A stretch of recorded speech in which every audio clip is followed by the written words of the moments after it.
Hello everyone, welcome to the 59th episode of Everyday Journal. With me tonight is, as usual, Bob Wang. Hello, hello. And after quite a long break, we also got Eric back. Hey Eric, how's it going? Hi, good, thank you. You recently moved from Thailand back to Oregon, I believe. How did that go? Yeah, I did. It feels like it's been a little while, but it's only been, I guess, about a month. It went pretty well. It's a long trip, getting settled in. Did you have to bring a lot of stuff with you, or did you actually leave most of your stuff back in Thailand, like furniture-wise, or do you have like an actual apartment there? No, I usually just go real cheap so I can throw or give away anything that I can't take on an airplane with me. And the past weekend, did you also give away a lot of games or matches? Because you told us you were going to win an MCQ at the GP. How did that work out for you? Well, here, let me tell you. So what happened was I didn't win the MCQ.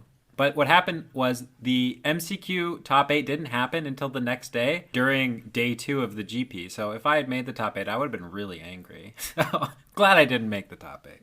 That's a very, very weird constellation. So are we ever going to see you at the Mythic Championship anytime soon? Or are you more going to commit to the entertainment side of Magic, I want to say, in the future? Because you're going full-time streaming, right? Yeah, well, I'm going to these tournaments. I started out in the limited GP 8-0 and ended up not top 8ing or making the Mythic Championship qualification. But it was a good start, and I'm going to attempt to qualify, but mostly to help bring people to my stream. So yeah, I'm mostly going for the entertainment side, but also, chasing the dream a little bit. Great. And your new residency also gives you the opportunity to actually play the legacy challenges and legacy playoffs that our other co-host has been doing pretty well in recently. Correct, Bob? Oh yeah, I crushed it this weekend. So you went up until I think it was the top 4? Yep, I lost in top 4 to Blue Red Delver by Adam Jurczyk. And you were playing, I was actually surprised because usually you're known to play Dark Depth or like even Slow Depth variants, but this time you played... I just played Sneak and Show, the deck that probably gets the worst rap, and deservedly so, in Legacy. So what actually made you play that deck? Honestly, I just hadn't played that much Legacy lately. I had been playing some Grixis Delver to pretty good results. I was pretty happy with it. But then I just looked at lists, and the more I looked at them, the more I became upset with how I felt like the meta was becoming positioned for Grixis Delver. I didn't feel like Blue Red Delver was a good matchup because their Wastelands are much better than yours. And then I saw a lot of Thalia decks creeping up, and those decks were bringing cards like Chalice of the Void and Rest in Peace. And I just didn't want to have to deal with that. So then I decided, what are my options? I thought about playing something like Dredge, but I just didn't quite have the reps. I've played Dredge before, but just not very recently. And I was like, what do I have most of the cards for? You know what, I have most of Sneak and Show. I'm just going to go ahead and play that because I feel like it's ahead against Blue Red Delver. I ended up going 3-2 in the event, but I think Sneak and Show is definitely ahead. Not extremely, but definitely ahead. It does depend on your draw a little bit against the Thalia decks, but I think it's slightly ahead against them as well. Overall, you kind of like the positioning of the deck? Yeah, I like it. I don't love it. Sneak and Show is like a deck where if people start being like, oh, Elves is a good deck, or Lands is a good deck, then something's wrong and you got to put those people in their place. So how do you feel about, for example, Green-White or Green-White-Black Maverick, the deck that has probably done the best over the past, I want to say, 3 or 4 weeks on Magic Online? Yeah, I actually think Maverick is a solid choice right now. That's almost unbelievable. We've been talking about Maverick for a while, but it's literally the last time it was this good was 2010. It's been so long since Maverick has been one of the top choices. It doesn't even play that many new cards. I guess the guy who won, Stefan Schütz, he's very, very good. He's Mental Misstep, and he was playing Plague Engineer, so that's a new card, but obviously you have Sanctum Prelate and Palace Jailer those aren't even new cards though. They've been in Legacy for a couple years now.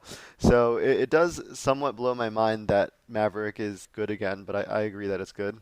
How do you feel about Maverick, Eric? I think you recently improved the deck, I want to say, and played it through a league, but I don't remember that to go very well for you, did it? Maverick's never gone very well for me, but I do admit it looks good, and I try it every once in a while, but it never works out for me. Thalia is a card that I can't win with or against. Yeah, I always hate the feeling when that happens, when you're you're testing a matchup, for example, and then you test both sides, and then you lose both sides, and you're like, what the hell? I can't do anything right. And I feel the exact same way. Like, I've never really played Thalia decks, and I avoid them.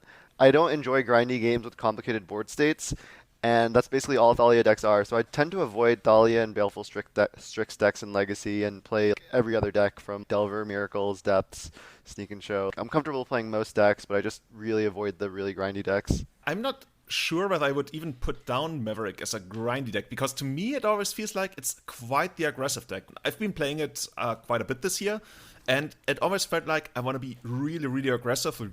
It almost plays like a tempo deck in that regard. I want to wasteland a lot. I want to get a big knight down and attack and start pressuring the life total really soon. Maybe to me, that's the beauty of it. You can play a grindy game, and that's generally something that really attracts me. I want to have two different ways of operating a deck. The same is true for elves, right? You can blow people out with elves, but you can also win on turn 25.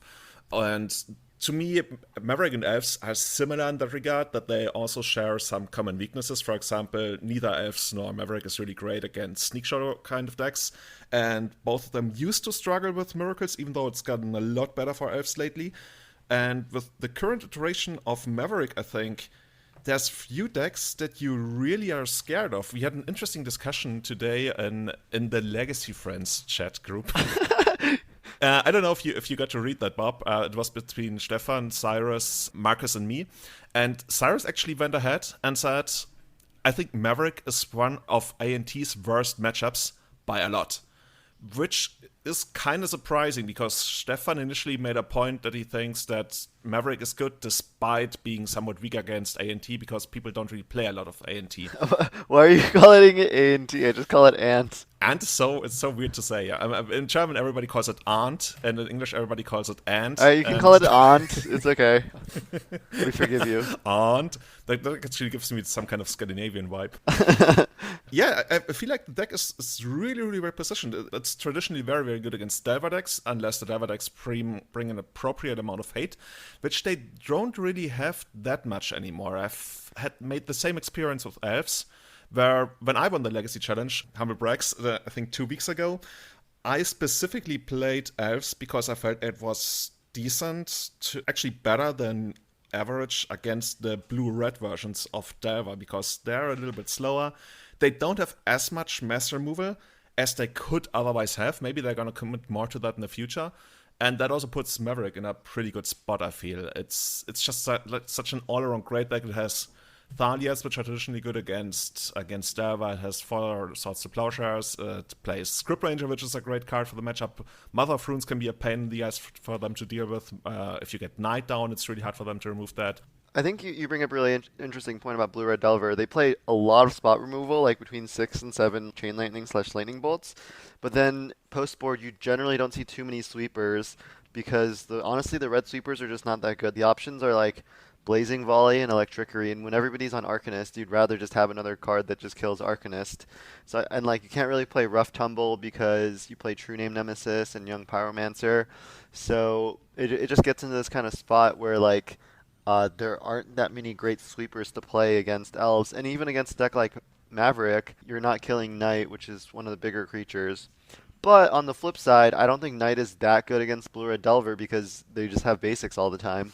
I think those matchups are all somewhat close, but what swings it to Maverick and D&T favor is, like I was saying, the sideboard cards. Chalice of the Void I found very problematic, as well as Rest in Peace from Death and Taxes. Eric, how do you feel about Maverick from the, I want to say, unfair perspective of someone who's known to enjoy that kind of magic? And I guess also, well, aren't you the guy who put Soulwarden on the map for Legacy? Yeah, I guess I am. Well, first I want to go back to the Delver matchup against it. I always feel like when it's the reason I didn't play Delver in the MCQ, and I'm glad I didn't, even though I ended up losing, because the matchups would have been horrible for Delver. But I always feel like you have to kill Mother of Runes, you have to kill Thalia, or you can't be cantripping, and then you lose to Knight of the Reliquaries. So I always feel like the matchup's horrible for Delver decks, at least when I'm playing them. And then for unfair decks, I would much rather see... I don't know. It really just depends on if they have a Karakas or not. Karakas plus Thalia can beat Crystalbrand decks like Reanimator. But if they don't have Caracas, then as long as your hand's like medium or you win the die roll, you usually win. That being said, I've lost to it my fair amount of times. I don't really know if I'd rather face Maverick or Miracles, for example. I think they're both pretty good matchups, but I actually think recently I've lost to Maverick more than Miracles with Reanimator. Oh, you did? Yeah. I mean, like I said, it just kind of comes down to whether or not... If you reanimate, if you use the card Reanimate and they have a Caracas, you often lose because you only get to draw 7, and then your life totals at like 4. Yeah, I guess I can imagine some weird situations where they get a big knight down and have a Mother of Runes, and then even if you get Griselbrand down, it becomes really awkward because if you draw, you're dead to them swinging back if you can't really... I'm not even sure what you would look to get in that situation. No, I've never seen that happen. Usually, if they have a Maverick or if they have Knight of the Reliquary down, then they get Gracchus. If Knight comes down, I usually just concede if I haven't already done something. It's that bad? Well, I mean, they just get Caracas. I mean, I guess you could try and beat them with Chancellors or something. I'm now playing a Grave Titan in my main deck because of the metagame shifts, so I wouldn't necessarily concede now that I have one Grave Titan in the main. But yeah, I mean, if they play Swords to Plowshares, I mean, yeah, you just can't beat a Knight of the Reliquary with a Griselbrand, basically. That's something that reminds me of a very old rule that a friend of mine put out in actually 7 or 8 years ago, where he said if Maverick ever untaps with Knight, Reanimator can never win the game. That was before the times of Griselbrand, but even after Griselbrand, that's kind of fascinating to hear because I figured even if we get to untap with Knight, it's probably gonna be really hard for us to win. And it's not even really what the game is about. So like if they're playing a Knight, then you're like you've definitely just pretty much lost. That's true. I mean, it's already pretty deep in relative terms into the game at that point. Yeah. That's funny because I've seen Maverick play Leyline of the Void, and I imagine if they play that card, you're even more unfavored. But it's funny that like they decided they needed that much hate. So yeah, I mean, anytime you get a surprise Leyline of the Void, you end up being well unfavored. I think in any matchup if it's a surprise, like if you don't expect it. That's what happened to me at the MCQ. What deck had Leyline? Goblins. Usually this is a smart Goblins player. Yeah, they were ready. Yeah, usually they play artifacts like it's 19 whatever or 2005 or whatever when Goblins were good. And they're still playing the same graveyard hate they were back then, and it's just not good. And this guy was playing Leyline. I think maybe I should have sideboarded for it. I lost game 1 was the problem, and I didn't see Leyline until game 3. Yeah. So what I also like, and it's kind of sad that we have to mention that, but I feel like the green-white version of Maverick especially might not be that crazy expensive to buy because, as people know, I don't really have a paper deck right now. But looking at this list, I mean, I already own 2 Savannas, and that is... Maybe I'm a little bit out of touch with prices, but I look you don't own elves anymore? No, I don't own elves right now. Wait, when did you sell it? I didn't know this. Last year, actually. Last year? So that's why you stopped going to the MKMs, or at least one of the reasons. Yeah, one of the reasons. The other reasons being that the payout isn't really all that great. I would have actually received 200 euros like per attendance for all the tournaments in 2018, but I only went to 2 or 3 and not to the 6 they had, and that was part of the reason. But like the big reason was I wanted to commit more to content creating, to streaming, to producing the podcast. Julian, I'm just very... first of all, I'm kind of sad that I didn't know this. I must not be a very good friend. But I'm also just very sad that you sold your Elves deck. I think you did allude to it. You said you, like, sold your deck to, like, pay bills at some point. But I thought this was many years ago. I didn't realize this was last year. Eric, did you know this? No, I had no idea. Yeah, see, I don't think you actually had mentioned it on the podcast. And now I'm just like...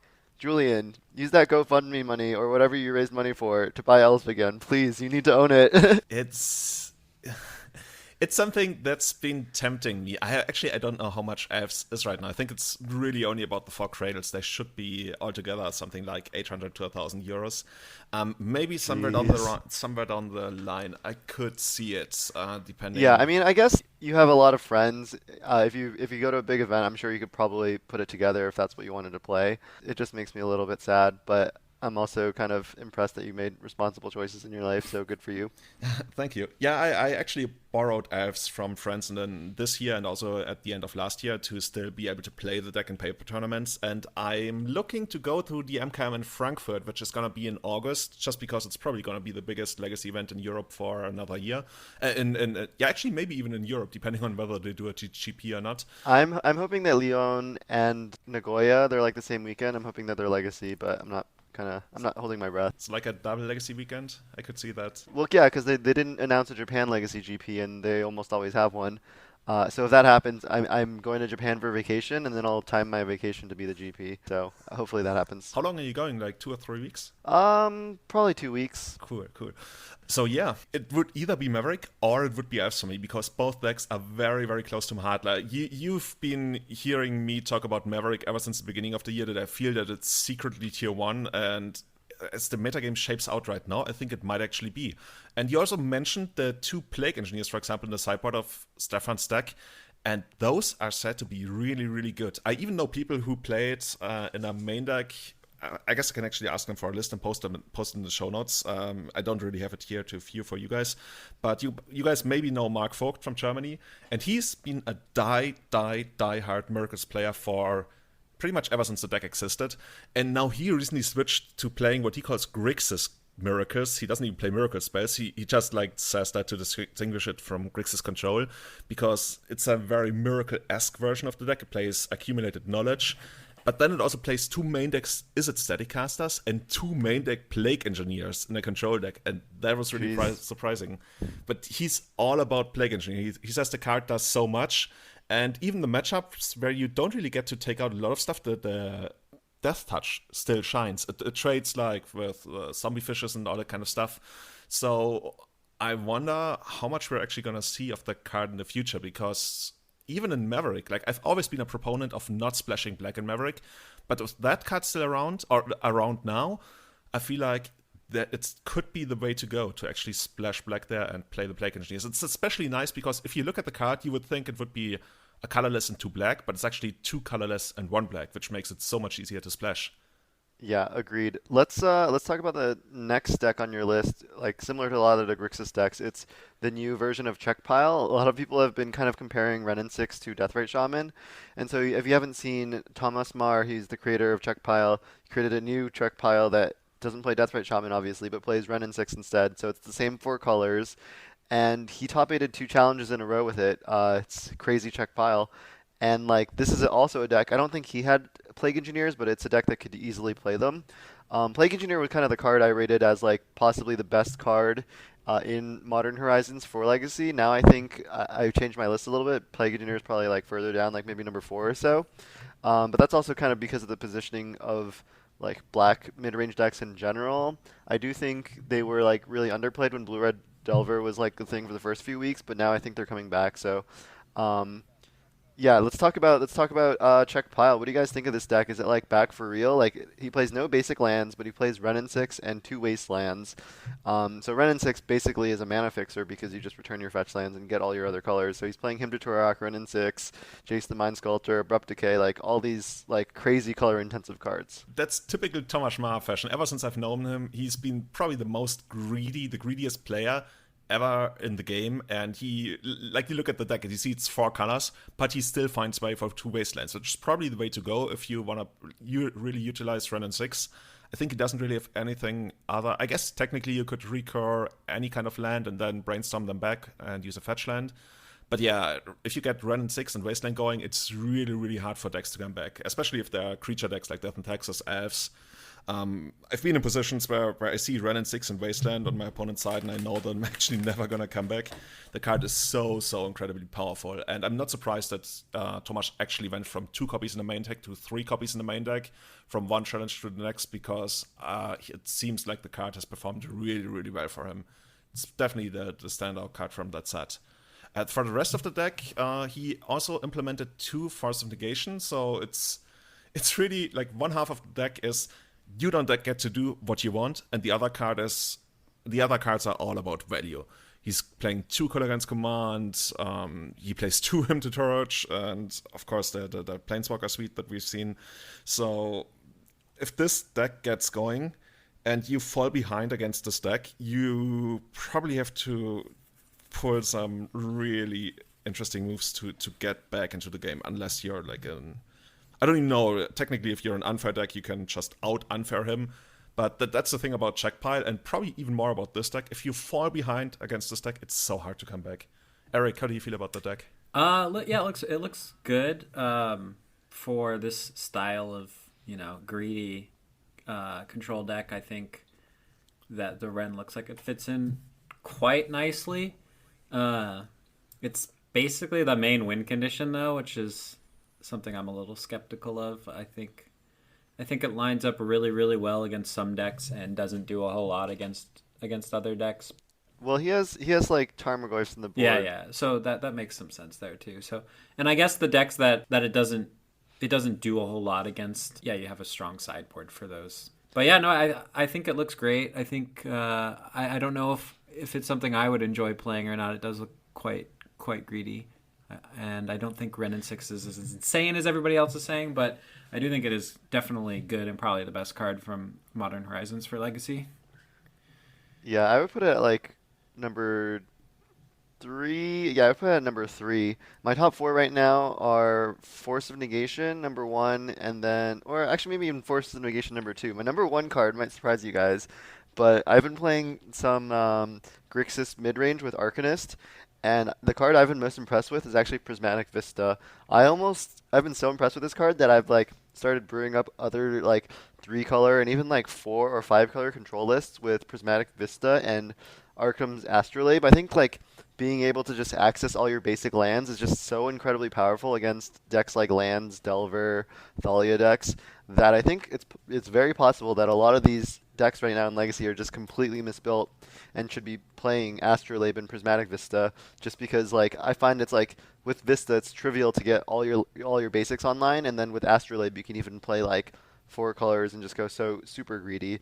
For example, my friend Nicholas, he was playing 4 or 5-color Miracles with Mox Diamonds and Ren and 6, and obviously had the Astrolabes and Vistas as well. I just think there's like a lot of deck building exploration that I think people have begun to do in Modern. You see like some like Bug Snow decks or whatever, but I'm not super impressed with the Snow cards. I'm just very, very impressed with the mana fixing, and I don't think anybody's necessarily solved it yet, but I think that's going to be like the next step for a lot of these Legacy decks, is figuring out how to play the most basics possible, all while still being able to play like a lot of the most powerful spells. Because right now I think like all of the 3-color shards have some weaknesses. Grixis in particular is kind of weak to choke, and Miracles obviously has a lot of the Miracles weaknesses and doesn't have proactive disruption against combo. So I don't know, I think something could possibly be out there for a 4-color deck using Prismatic Vista, so I'm like trying to brew with that right now. Yeah, hasn't Vista initially been adopted by Miracles? I know that Anorak was really excited for the card, and I think he put 4 copies into Miracles, and most of the time they've actually been quite happy about that, because it also makes them easier, gives them easier access to Basic Mountain, which is a card they've always been looking to somehow implement in their deck. So yeah, I mean, when the card first came out, people were like, oh, we're going to play in Miracles, and I was like, who cares? That deck already had good mana. But now that I've played it myself, I think it turns it good to like just almost perfect mana.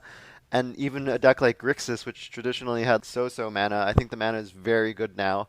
And the one thing with it is that I think you have to cut him to Torok.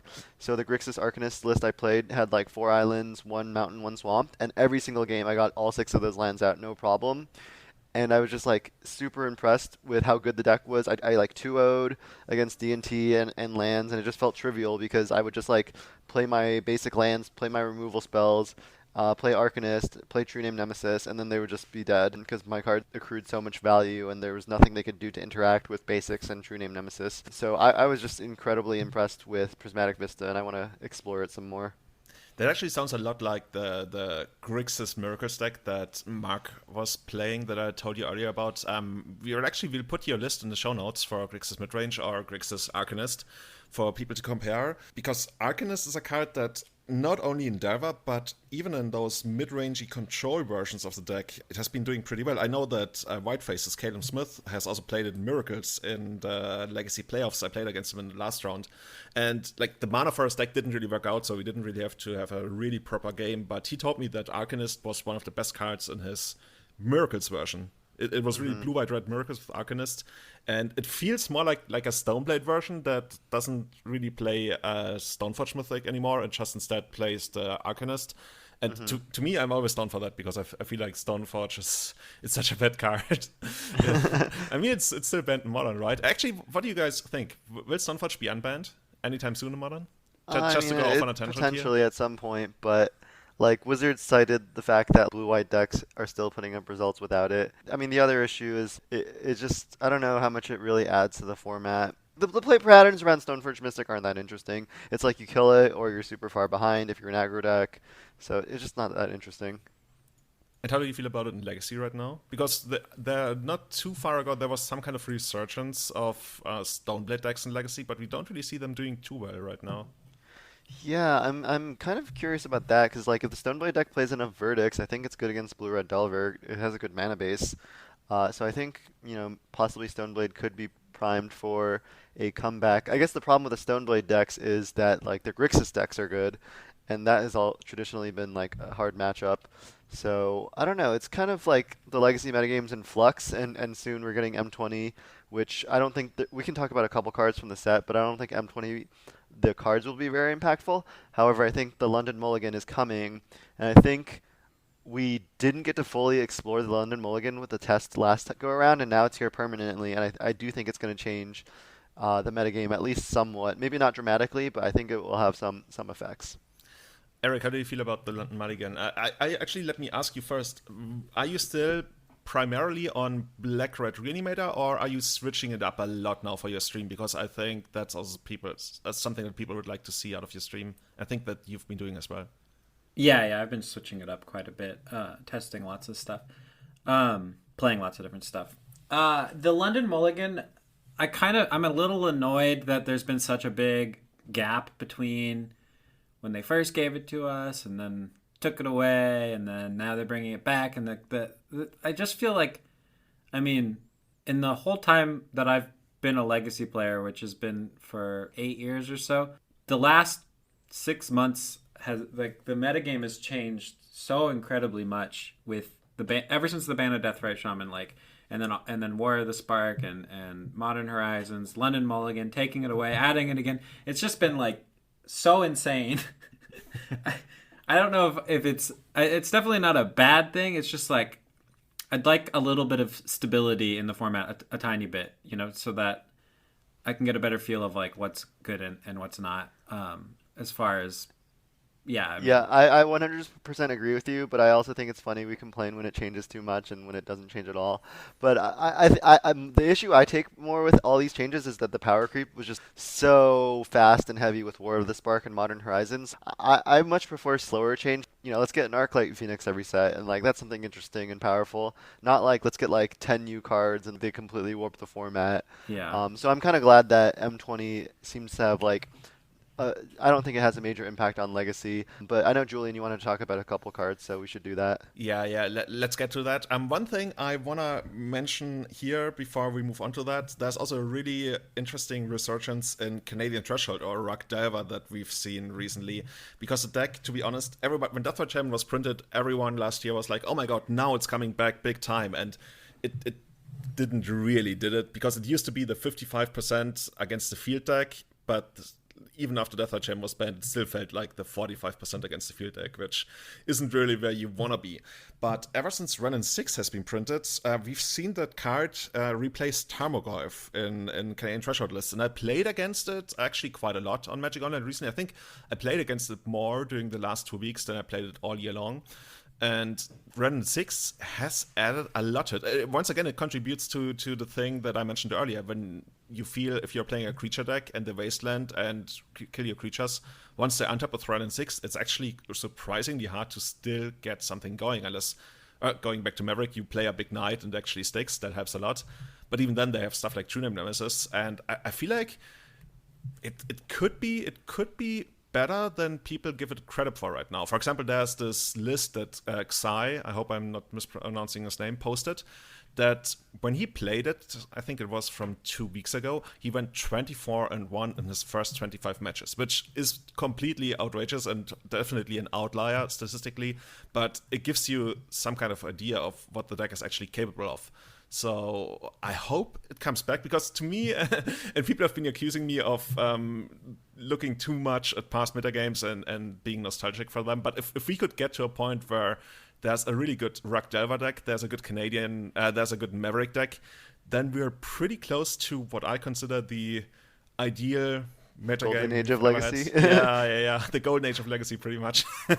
which was like around late 2011, early 2012. So, yeah, GSY has had some really good results with Rug Delver, but who I consider possibly the best Rug Delver player in the world, Patrick Tierney. He actually won the Seattle MCQ with Rug Delver. I don't know if you have had a chance to look at those lists yet, but he won the MCQ, and he said to me that I literally was talking to him about Rug Delver like for the PT, and that was a while ago, and then he told me like he didn't feel like the deck was playable anymore. He felt like it was too far behind against like the Grixis decks, and that it just hadn't gotten any new cards.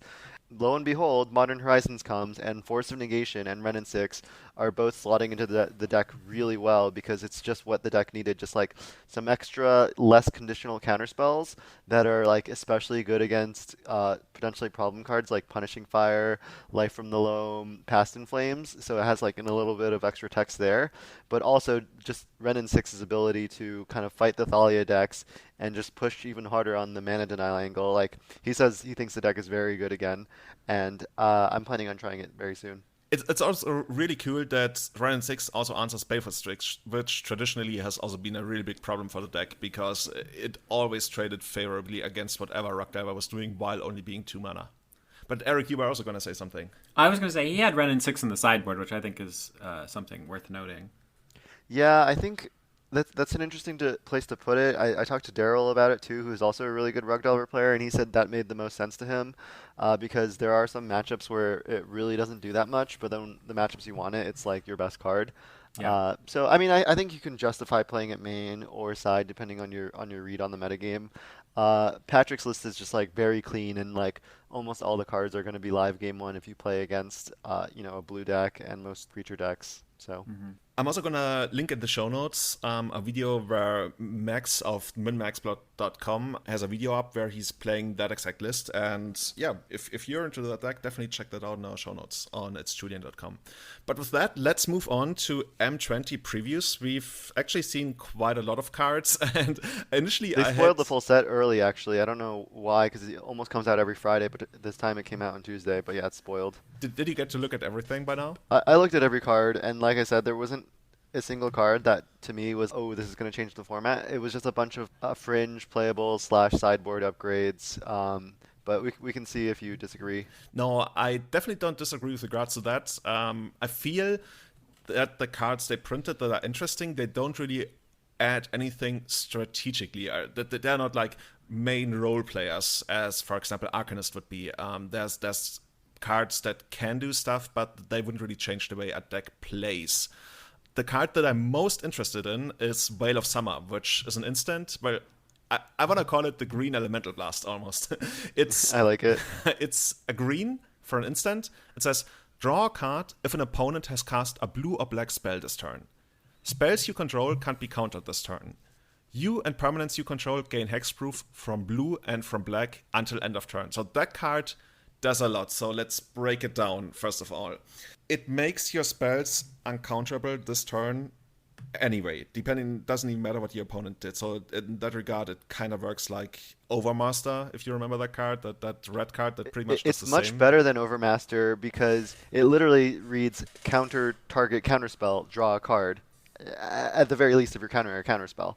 So like say you play Glimpse and they play Force, you can cast Veil of Summer and then counter their Force and draw a card. That's ridiculous.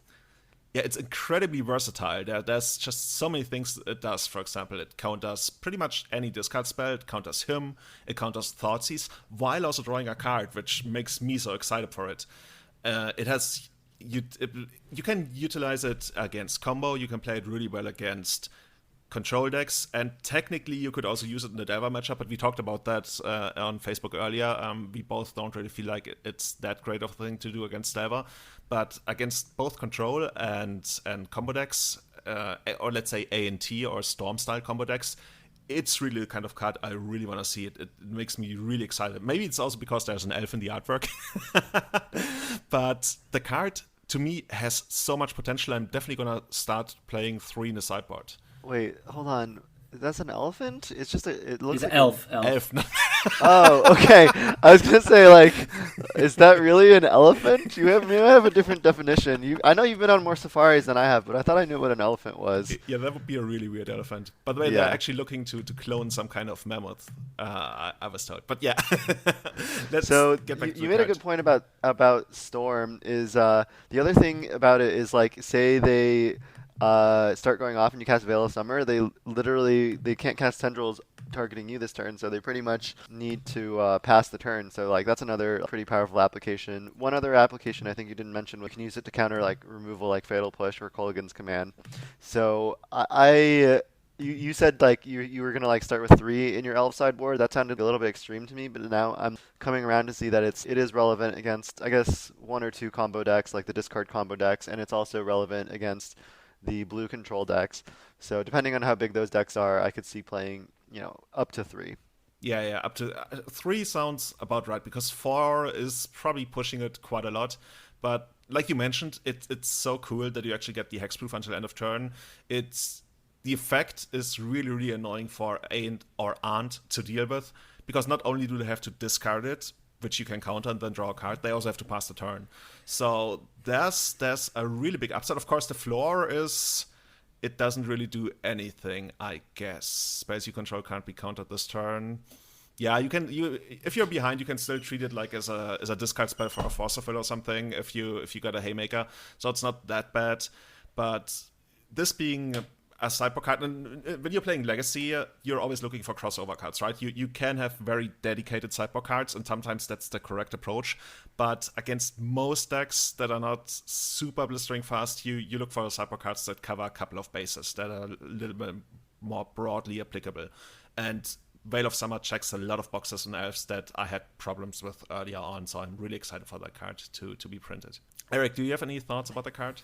In Elves, I mean, other than Ant, where they're killing you with Tendrils of Agony, and that's a problem for Elves. Like, what blue cards? Like, why would you want 3 cards for a blue deck? Why would you want 3 sideboard cards for a blue deck? Don't you have a good matchup against, like, every blue deck? People say that about Elves, but part of that is also that you have decent, or not even decent, like, you have discard against most blue control decks, which is okay. But so is this card, while also having an even bigger upside. So you can definitely beat most blue decks without too much help from the sideboard, but it's so nice to get that extra help, because... Isn't discard just better, though? Like, you're pretty proactive. You don't want to not cast your spells because you're holding this. Like, you want to discard and then cast your Glimpse of Nature or whatever. I guess you can cast this as a like you said, an Overmaster. Yeah. But then it doesn't draw you a card. It will most of the time draw your card, but yeah, if you just use it as straight up Overmaster, it won't. It doesn't make any sense to play it as Overmaster, though. Why would you not just play it as counterspell, draw a card? That seems much better. Like, just play your spell, and if they counter it, then you just counter their counterspell. Yeah, fair. Basically, what you're exposing yourself to is if they have 2 counter spells, then I guess then you're not winning anyway. Yeah, that's a good point. So you're really using it as green elemental blast that also cantrips, which is... It just seems a little reactive to me for Elves when for matchups that aren't that bad for you. But I do think it's a really cool card, and I wish that it was black so I could play it in Reanimator. So what you're saying, you're just having card envy and you're trying to put it down. Well, I mean, I could play like one Bayou in Reanimator, but I think Reanimator is like... I don't really know if I want to be playing it as an Overmaster or... Like, I've been playing Pyroblast in the Reanimator deck recently. But that kills Narset, which can... Yeah, that's why, because it fights Narset and Delver in play and on the stack, which is really nice, as well as hitting counter magic. But yeah, for splashing green for this, it wouldn't work in Reanimator, I don't think, sadly. Another card that probably won't really see Legacy play, I think, but some people might try out, is Leyline of Combustion. It's 2 colorless and 2 red. For an enchantment, it has the Leyline clause. You can put it into play if you remember before the game starts. And it reads, whenever you and or at least one permanent you control becomes the target of a spell or ability an opponent controls, Leyline of Combustion deals 2 damage to that player. So when I first saw that card spoiled, I felt like, okay, another unplayable Leyline, great, let's move on. But it's actually not as horrible. Like, it's definitely not on my shortlist for the 5 worst or 10 worst Leylines ever printed. How many lanes do we actually have? You must have something like 15 now. I don't know. Okay, so it's definitely not a top 5. Actually, is it a top 5 Leyline? I don't know whether it is, but what it does for Legacy, it's the red mage's version of Leyline of Sanctity against Storm, I guess, even though it doesn't really stop discard, but I guess it makes their discard more painful in that regard. And they also can't go off with this on the battlefield. I guess they can go off, but they can't kill you with this on the battlefield. But it's... I'm trying to talk up the card a little bit, but it's really not that great because... Yeah, see, this is what I'm saying. Like, let's just, like, skip all these No, wait, cards. we should say something about this. Why in the world are they still printing late? Like, hasn't anybody told them that, like, the whole pre-game effects thing is horrible? Yeah, I agree. It's not a very fun mechanic to play again. Oh, look, my opponent opened on, like, Leyline of the Void because they mulliganed to it. Like, I mean, well, it's like a whole nother can of worms. A lot of, with the London Mulligan especially, like, a lot of games are going to be like, who's mulliganing better and using their brain to do that rather than actually playing out the game. So it's like a sub-game within a game, but it's not a particularly interesting or fun sub-game. Yes, Leyline of the Void is quote-unquote interactive against Reanimator, but, like, is that really the kind of interactive magic we want? I don't think so. Yeah, and in paper you have to do the whole excuse me, wait a minute, I know you're going first thing, Yeah. I'm actually going first here. But Leyline of the Void actually made for one of the best Magic stories that I've ever experienced. It happened at my local shop. Dredge Mirror, post-board, both players keep. One Dredge player goes first, land, Cable Therapy, Leyline of the Void. Oh, yeah, I heard this one. The other guy goes, Lacquer, double hit. Discards 2 Leyline of the Void. Yeah, I don't know. I need, like, you've told this story to me multiple times and I still don't believe you. I need some citation. I need to find those 2 gentlemen and have them sign an affidavit that this is what in fact actually happened. As far as I'm aware, neither of them still plays Magic anymore. Gee, I wonder why. Yeah, fair enough. Okay, so let's move on to a card. Or do you want to add something more to a Leyline? No, not about Leylines, but I don't want to talk about too many cards. I think we should each pick a card that we actually think will see some play and then talk about it. So I'm gonna go next. I want to talk about Lotus Field, which I think is actually pretty interesting. I'm not sure if it's going to see play, but which I guess I'm going against my own rule, but it is very, very powerful. It reads Hexproof on a land, enters the battlefield tap. When you enter the battlefield, sacrifice 2 lands, tap, add 3 mana of any color. So that's basically Black Lotus. And the reason I'm excited about this card is because it's insane with Blood Sun. You play Blood Sun and then you play Lotus Field, then you just have a free Black Lotus. It's like a Mishra's Workshop in Legacy. Like, it just doesn't get any better than that. And the reason why I'm, like, excited about it over, cards like Lotus Veil or Scorched Ruins is because it has hexproof. The problem with playing those cards is they're powerful lands when you have Blood Sun, but then if your opponent has a Wasteland, they just set you back so far behind and you just instantly lose the game. So whereas Lotus Field, because it has hexproof, say you do play it and you don't have Blood Sun out, it's still playable as a card because they can't Wasteland you. And so I think there's real potential here. Whenever you see a land that can add more than 1 mana, like, they've just generally been broken. And this one, you don't need to jump through that many hoops. You just need, like, 2 other lands on the battlefield, or if you have a Blood Sun out, then it's just game. So I'm pretty, I don't think the Blood Sun decks are, like, great necessarily, but I think this could be, like, a piece to, like, actually put them on the map. So yeah, like Bob mentioned, it's definitely playable. It doesn't expose you to Wasteland, and it's also not tempo negative. It also doesn't really get you ahead tempo-wise, because it has that clause that Lotus Veil doesn't have, that actually allows you to sacrifice tapped lands. So if you find a way, for example, if you use Flagstones of Trocare, you basically you're ramping up a land because you get to search for planes. Other than that, yeah, Bloodsun makes this broken, but it also requires you to play Bloodsun in the first place. I think Bloodsun's a fine card. Like, it cantrips and shuts off a lot of utility lands, fetch lands. Playing against the green-red Eldrazi deck, whenever they have like a turn 1 Bloodsun against a blue deck, it's very, very good. Well, I think what's awkward about this land is that you can't really count it as a proper land, because if you don't have Bloodsun, then you can't play it until the third turn, which could be problematic, especially if you play it in a Stompy-style shell, which is supposed to do a lot with just 1 and 2 lands. So, yeah, I'm not sure. I guess if you played something like... dude. Help me out. I'm not even sure how you would construct a deck like that plays Bloodsun, but also a lot of very expensive spells that you need the Lotus Field for to ramp into, while also being good without the Bloodsun. Yeah, I guess that's the problem with the card. I guess maybe there might not be a home for it, but if you get it working, it's like one of the most powerful things you can do in Legacy is 1 land that taps for 3 mana, and you can do it at as early as like turn 2 even. But I mean, I guess I see your point that you need to build the deck so that it's not too clunky. So yeah, I mean, it sounds like you're ramping into Bloodsun, and then you have a land that ramps 3 more into what? I mean, at that point, you're playing like mono red sneak attack or something. Yeah, maybe. No, I think that's a good shout. But I think but I mean, so you're playing like a bad deck to make a yeah, but like if you're playing that deck and you get Bloodsun Lotus Field, you're going to be so far ahead. I mean, yeah, I guess if you're actually casting Inferno Titans off of it, then that seems like something. But yeah, what Julian mentioned is if you don't have like a combo with it, or you don't have 2 lands in your hand, you can't even like keep the hand, like it's not a land. It's true. Any other card that interests you, Eric, from the ones you put together here? Actually, well, I have one that you didn't put on your list. Oh, okay, bring it on. Embodiment of Agonies. I have no idea what that does. All right, this one it's 1 black flying death touch.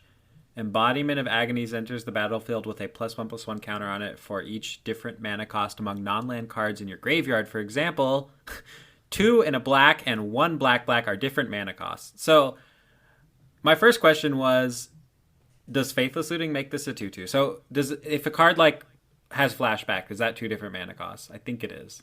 I don't think it does, because the mana cost of the card Faithless Looting is red, if the rules look at it. I'm pretty sure it doesn't make it a 2/2. Among each different mana cost. But I mean, that's why I'm not sure. So I'm not sure. Anyway, I don't necessarily think this would be a Faithless Looting card, but I'm wondering how many things it counts. Because if you could make it a 5/5 pretty easily for 3 mana, I could see it's flying death touch. I think this card maybe not good enough for Legacy, but I think it's an interesting card. It's completely new and different. So let's just pretend it's 3 mana, 1 black, 5/5 flying death touch. I think that card would be playable in Legacy. I don't think it would be like amazing, but there are certainly some matchups where it'd be very good. Any deck without Plow, like it'd be insane against Delver. I'd be like potentially like in Delver, like you could play 1 or 2. So I mean, I think it would be like playable. What is the base power and toughness? It's a 0/0. Oh, all right. Never mind. Forget about it. I'm done. Even at a 5/5, I feel like it would be not insane, but just playable in certain matchups. So yeah, the thing is, it also doesn't really grow over time. It only gets the counters when it comes into play, right? Yeah, that's true. So, I mean, you can slam Death Touch on some cards, especially if they have flying, and make it a card that would never be super horrible in Legacy if the rest of your deck works out. But there's probably better options. But I'm just wondering how big it. I mean, like that's why I asked the Faithless Looting question, because I'm wondering how big it gets on turn 3, like in certain decks that run, who knows what. But I don't know exactly how it counts mana costs and how many mana costs you have in your graveyard on turn 3. It could be like a sideboard card in the Hogak deck to like, I guess, but then it doesn't really play around graveyard hate. I don't know. I just don't really see it. Yeah. Okay. One card that I want to mention, not because I think it's Legacy, it's actually going to be good in Legacy, but because I saw a lot of people actually talk about that card and almost freak out about it until things were somewhat put into perspective, is Scheming Symmetry. It's a black for a sorcery. Choose 2 target players. Each of them searches their library for a card, then shuffles their library and puts their card on top of it. So what it does is it gives both players a free vampiric tutor without the life loss. And when this was first spoiled, I saw it, especially on the Legacy A&T group, I think, or Aunt group, where they went crazy about that. And I feel like people forgot that Personal Tutor is a card in Legacy. And Personal Tutor, if you don't know what it does, it's pretty much the same for a blue, and it only searches for sorceries. So what this one does, you can also get LED or Ad Nauseam, which is an upside. But your opponent getting to search is also a really big deal, because unless you're drawing into it right away, your opponent is probably just going to get something that answers whatever you just got. So I don't really feel like this card will really, because I'm very open to hear different opinions on that, but seeing that Personal Tutor, which I actually believe to be the slightly better card overall, not seeing play, I doubt that this really is going to do anything in Legacy. How do you guys feel about that? I agree with you. I also agree with you. I think it looks completely unplayable. I mean, we said the same thing about Dreadhorde Arcanist, didn't we? So I'm sure we're gonna. I didn't read Dreadhorde Arcanist. I read it to you. I thought it was a Snapcaster Mage. I thought it was a Snapcaster Mage that takes a turn. Oh, you thought it was once? Yeah. Oh, we do have to go back and listen to that podcast. I know. I was like, maybe it's playable. You're like, no, it's not. I was like, maybe no. And I was like, okay, I guess we'll move on then. May I remind you? I was super wrong. May I remind you that I actually called it out as the second best card in the set when Bob read it out, because I wasn't really aware of how good it was, and then you read it to me, and I freaked out about it, and I felt like, oh my god, this is gonna be great, and everybody was like, Julian, I don't know, maybe. All right. We need to set the record straight. After this, I'm gonna go straight and listen to that podcast and see exactly what we said about it. Awesome. Did anybody mention Narset in that podcast? I don't even know if Narset was spoiled. I feel like it was an uncommon. So it could have been one of those cards that was spoiled the very last day, and we didn't get to talk about it. Because I don't remember hearing or talking about Narset until I saw it played, and I was like, "What? That's just a Leovold." No, this is the same thing that happened to literally Treasure Cruise and Dig Through Time. They were just not high on Wizards' radar, so they didn't give them out as spoiler cards, and they came in the full spoiler on the Friday, and then people started playing it then. But it wasn't an early spoiled card that people talked about. Huh? Yeah. I wonder if there's anything in the set, if it was just completely spoiled that we missed. But if you looked through everything... I did look through the entire spoiler, and I didn't see any card. I think we already talked about the best card in the set, which I think is Veil of Summer. I think Mystic Forge is insane for Vintage. It's basically Experimental Frenzy for artifacts, but I don't necessarily see it in Legacy. There's also another card called Brought Back, 2 white for an instant. Choose 2 permanents that were put in your graveyard this turn and return them to the battlefield. Do you guys see any applications here? In Modern, I guess that you could see it in Scapeshift because it kind of ramps 2 lands really quickly. But what does it do in Legacy? Yeah, I think the obvious one is the one you mentioned. You go turn 1 fetch land, turn 2 fetch land, and then crack it on your opponent's turn to instantly ramp to 4 and then untap it to 5 mana. It's just, it requires you to not spend your mana on the first and pretty much the second turn as well. And I was a little excited when I saw it, because double ramp for 2 mana at instant speed certainly is not nothing. It's just, what else does it really do? Because you probably want more applications for that, other than maybe rebuying a creature that died in combat. I guess that's also not horrible. I'm just not sure, and also having 2 white in the mana cost is these kinds of cards are only playable when they're completely broken, when you see something like Second Sunrise. This card's looking close to broken to me. Other than the fact that it's white, I think that there might be some possibility that it's a Second Sunrise that I'm not. I have no idea. But I think in you Legacy, definitely play it with baubles and stuff, Maybe. It only brings back 2. But in Legacy, yes, you can bring back 2 fetch lands. It's mode 0 or whatever. That's its baseline. Imagine if you have... Knight of the Reliquary already kind of turbos out Wastelands, but this plus Knight of the Reliquary does 2 in the same turn. And, 2 the turn that you play it, 2 Wastelands at the same time. Yeah, double... you could just Wasteland your opponent out of the game with this. And yeah, and ramping yourself up to 4 on turn 2. There's other cards that it would work with, like, I don't know, if you're blocking with creatures, like a Strix, for example. I mean, but it's white. The mana cost, I think, is the problem It with it. also But there's returns so many things that it could possibly do. and it returns them to the battlefield tap, so it's not like you just get it for free. Oh, I guess that would be broken, because then you would just go like fetch, brought back, fetch, brought back. Okay, that would be that might be like if that happened, then I would be like kind of interested in this card, but as is, I'm like not super interested. Yeah, the only deck that really comes to mind right now, I mean, technically somebody's gonna try this in Miracles, where it's probably really not that great because they don't really have stuff going to the graveyard other than lands from the battlefield. The one deck that I could feel this being playable is probably pushing it, but borderline playable is Death in Texas, but Death in Texas doesn't run fetch lands, so it would really only rebuy wastelands, and it could like create some blocking scenarios where you come out ahead because they also have some comes into play triggers that you could abuse again. Maybe it's funny. I think we got 2 super duper powered sets in a row that was just like absurd, where they're like we're 20 plus cards that were literally playable, and now we're just like handed a set. Thankfully, I'm happy that there's not too many cards to talk about, because my brain is just like about to explode. I want to quickly go back to Mystic Forge. You mentioned that it's probably going to be absurd in Vintage, and people have been speculating on Twitter whether this is the card that actually puts Workshops over the top and leads to a ban, or actually more like a restriction of Mishra's Workshop, even though I think Wizards is even on record on mentioning how there's this pillar of the format theory that at least applies to Legacy and Vintage. Yeah, they've all but said that Brainstorm and Legacy and Bazaar and Workshops in Vintage are never going to be banned/restricted. They've pretty much said that. So I wonder how broken this card is going to be, because you mentioned it's Frenzy. It doesn't or like play lands, but it also has that tap clause that allows you to get rid of land off the top of your library, and I guess the 1 life cost, that doesn't really matter too much. So if you get that out on the first turn in Vintage, I can see it leading to some insane card advantage the opponent can't keep up. Maybe it's actually... No, it's not even stopped by Nyrod, right? Because you don't need to tap it to play the cards. Correct. It is actually one of the best ways to beat Null Rod. This card is really good. Can we play it in Steel Stompy and Legacy? I was thinking about how you could play it in Legacy. You would probably want to play it in some sort of like Affinity Shell, or maybe Bomberan with a bunch of baubles, just turn through your deck.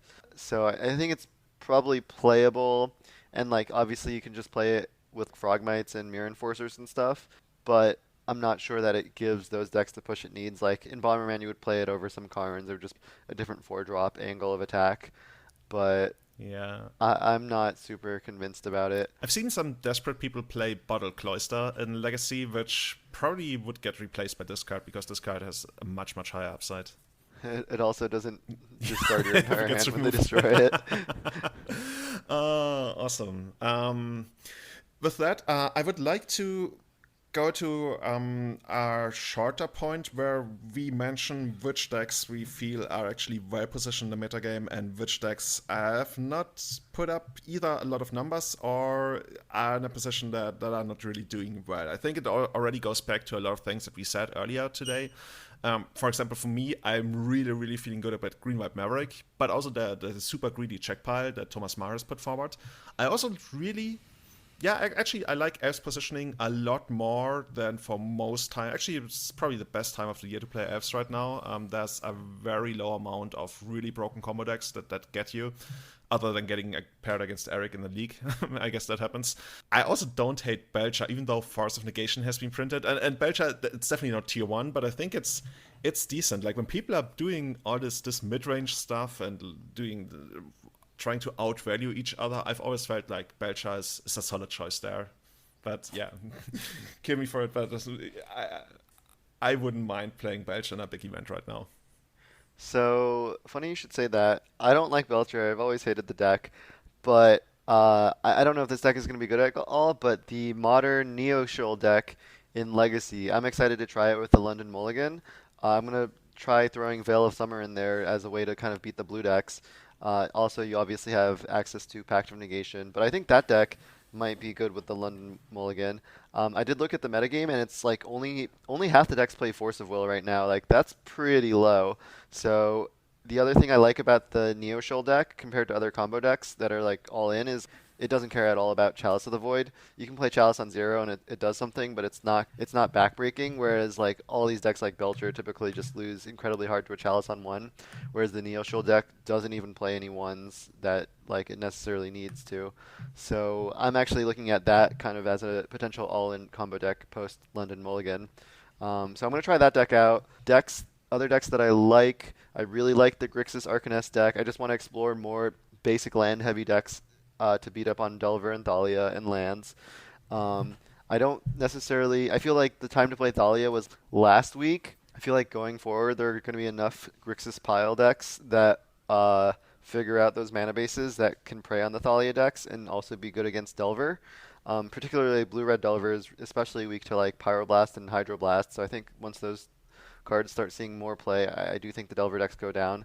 So I like the pile decks. I might like the all-in decks. And then beyond that, I think I do want to try Rug Delver out, but then if everybody's on basics, Rug Delver doesn't sound that good to me.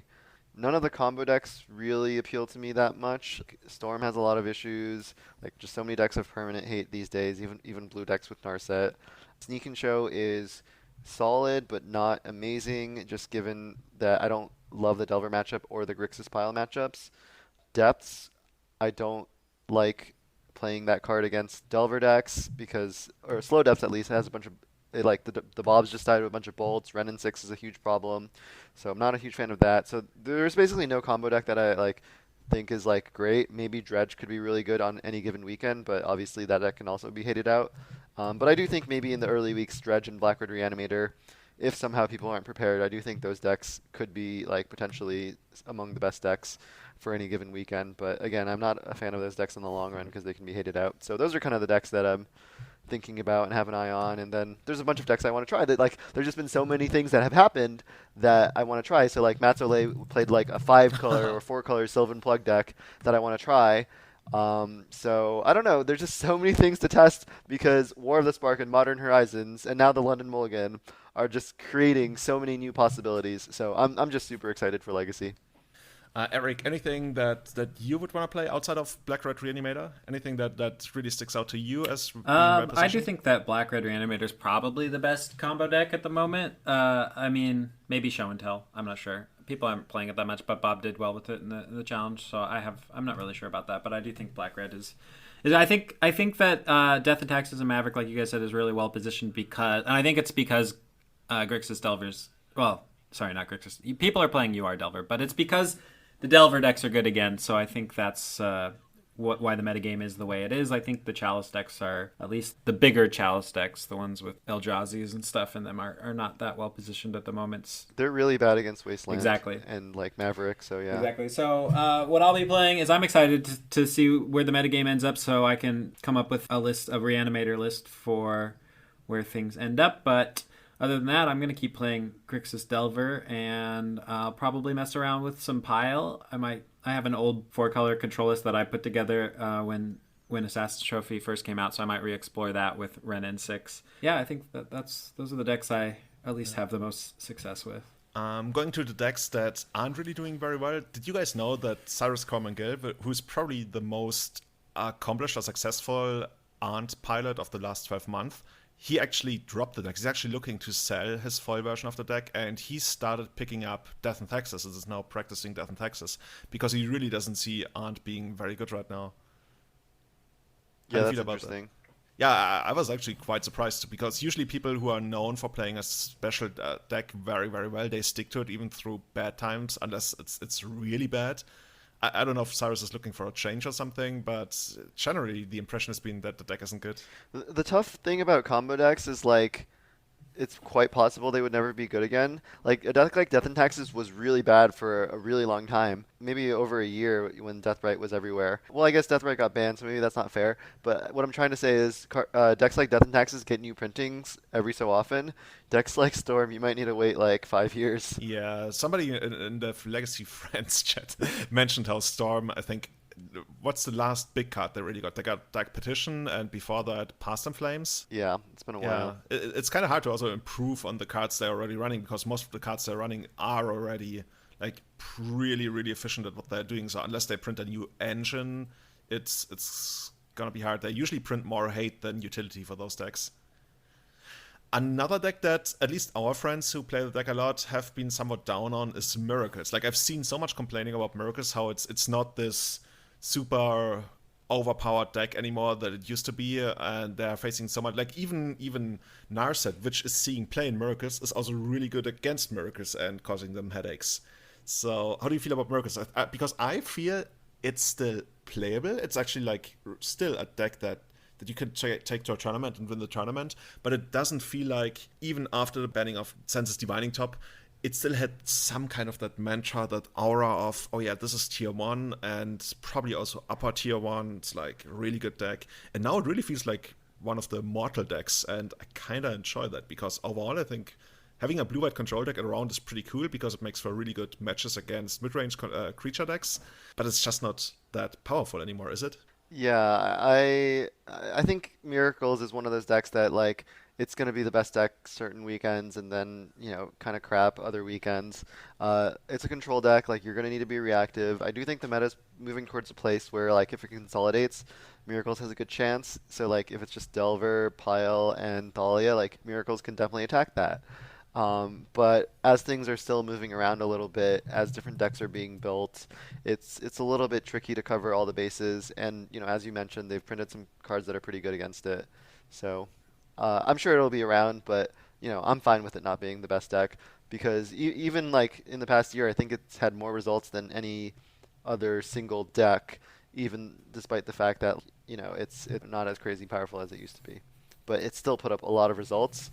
And I'm okay with it not putting up that many results anymore. Maybe we would need Eric to improve the deck. That's the kind of meme, right? You've got that special improvement technology. I think every time Eric plays the deck, he hates it, kind of like myself. So I don't know that we're the best players. Yeah, I don't love it. That's for sure. I've been saying it's. I hear every once in a while somebody say it's the best deck in the format, and that only lasts for about a week before they change their mind. I think it's a fine control deck. I don't think it's any worse today than it was 2 weeks ago or a month ago. I think, since War of the Sparks has come out, I don't think it's any worse than that now than it was then. I think it's fine, but I don't think it's like insane by any means. Yeah, and Teferi also hasn't really fully arrived in the deck. Like, people were super high about that, but I think Narset is the big thing to come out of it. So yeah, it's a decent deck, but it's not something I would feel too ecstatic about, and I actually really enjoy playing against these days, which is usually not a great sign for a control deck. Guys, do you want to add something? I think I'm good. It's pretty late for you, Julian. We want you to go back to sleep. Yeah, it's actually 3 a.m. on a weekday for me.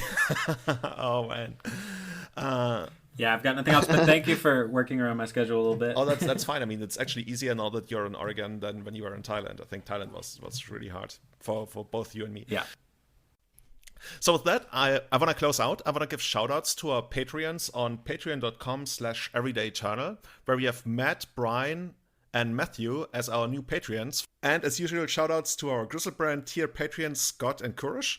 Thank you guys so much for supporting us. It really does make a difference for the running of the show. It really helps us out big time.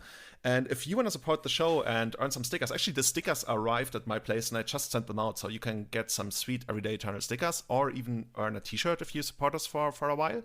So thank you so much for that. Other than that, you can finally find us again on Twitter at twitter.com/eternalmtg. Only took me like half a year to get the password for that account, because it's actually not that easy to recover from Twitter. Guys, where can people find you if they want to get in touch with you directly or watch your streams? You can find me at twitter.com/EWLandon. Yeah. Did you forget what your Twitter was? I mean, no. Oh wait, it's not that. No, I forgot. Yeah, it's twitter.com/EWLandon1. I put a 1 in there sometimes because it was taken.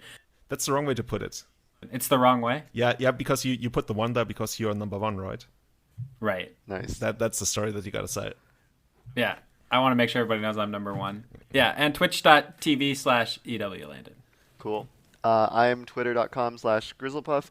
I might start streaming again. I was messing around with my layout last night. Honorog said he might help me out, so we'll see if I can get a good layout going, and that would also be twitch.tv/grizzlepuff. So And you can Check it out. find me on twitter.com/itsjulian23 and on Twitch on twitch.tv/itsjulian. You can also check out itsjulian.com where the podcast is hosted, where I post my articles and sometimes also my actually all my videos all the time. And oh yeah, by the way, Bob, if you got a better layout, I would also be down for helping you because there's a lot of potential. So let me know if you. I would love to see more than just your forehead while you stream. Fair enough. That's good criticism. Also, totally forgot this. I'm so sorry. Also, shout outs to Bob, who complained about not getting any shout outs. I just wanted a shout out for making top 4 and then getting to play in the Legacy Championship at the end of the year. I feel very special. Oh, you are. Actually, for those who don't know, there's 4 big tournaments over the course of 2019 on Magic Online that you actually have to qualify for. And the top 8 of those tournaments is going to qualify. I think the big Legacy Championship is going to be in January next year.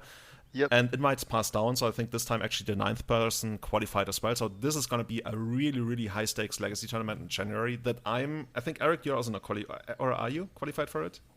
No, I didn't get to play. I played the first one and scrubbed out, and then I missed this one, so I've got 2 more chances, I think. Would be sweet if you could get all of us on, because that tournament, it's probably not going to receive any coverage from Wizards outside of posting a Decklists, but it's probably going to be one of the most epic tournaments in the history of the format. Winner also goes to the Mythic Championship. I was thinking about doing like guerrilla coverage for it. I could like record my matches. I could go in and record some of the other matches that are played. I could interview everybody who's playing. So I don't know. That's something we could think about together. That's actually a really interesting project. We should try to put that together because I think a lot of people. It's like a Legacy Invitational. Pretty much, yeah. I doubt a lot of people are actually going to live stream it, but we could ask people to record and also put that together. Maybe even like on a dedicated website where people can access different. Yeah, that would be really sweet. As long as we also get somebody into the finals who's recording the matches, that would be really, really cool. So yeah, let's work on that. Let's figure that out. And with that, I'm gonna say thank you for tuning in. Thank you for your support. And if you want to leave us a review, you can do that. And with that, I'm going to say good night. I'm going to head to bed and I'm going to sleep really, really well, even though Germany is incredibly hot. We're like 35 degrees Celsius right now. I don't know. That's probably like 100 degrees Fahrenheit. Ooh. And if it's not, we're going to hear about it in the comments. So guys, have a good evening, have a good night, have a good morning, and see you again next time. Bye-bye. Thanks. Thanks.